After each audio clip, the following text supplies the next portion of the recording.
At La Fuente, I think the thing that makes us unique is that from admissions to discharge, clients are mirrored.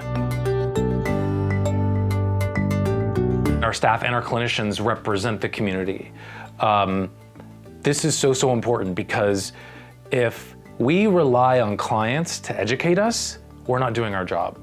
You know, we have the clinicians, we have the staff that have the education, that have the experience, the felt lived experiences themselves of our clients. And this is so important because if I'm relying on my client to teach me, then I'm not doing my job as a therapist. If the admissions person, let's say, during the first phone call is constantly misgendering our client, you know, that's something that's so egregious. And it's such an easy fix. So we're so aware of these things because they're important. And when a client feels accepted and honored, I think that they're more likely to recover.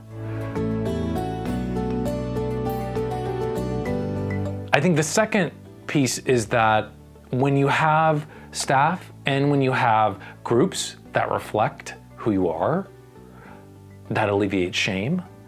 That alleviates a sense of being alone. And as we know, addiction can be very isolating. People can feel reflected because here's the thing. The very things that LGBTQ people are marginalized for, sexuality, gender, are actually the way out. Those are actually the things that can provide us with strength, with resiliency, with a sense of being connected both internally, having the internal experience of being connected to myself, but also to other people. That's the way out for us. If I'm not able to discuss things that are so near and dear to me, if I'm not able to talk about my partner, if I'm not able to talk about how my family threw me out when I came out, and I said, you know what, I'm trans, I want to transition.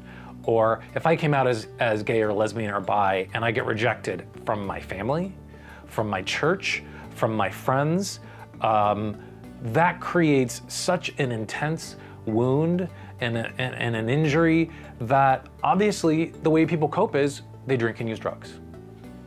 And in our community, it's so pervasive and so rampant because of the rejection and because of discrimination that people face on a daily basis. And so if that is not given a space where a person can come and say, I'm constantly being misgendered, or my dad told me that I was no longer his son because I'm gay, how can we do treatment? If someone can't talk about the hurt, if they can't talk about what has driven them to use, I mean, that's the whole point of treatment. Let's find out why you're using and drinking. Let's start to address these things so that you can, you know, your aftercare will involve meetings. What kind of meetings? Making sure that people are referred to proper medical care, you know, especially around hormone management. Making sure they're referred to a therapist who is affirmative. If we're not educated as a treatment facility and we're taking in people who have these specific needs, then we're not doing our job.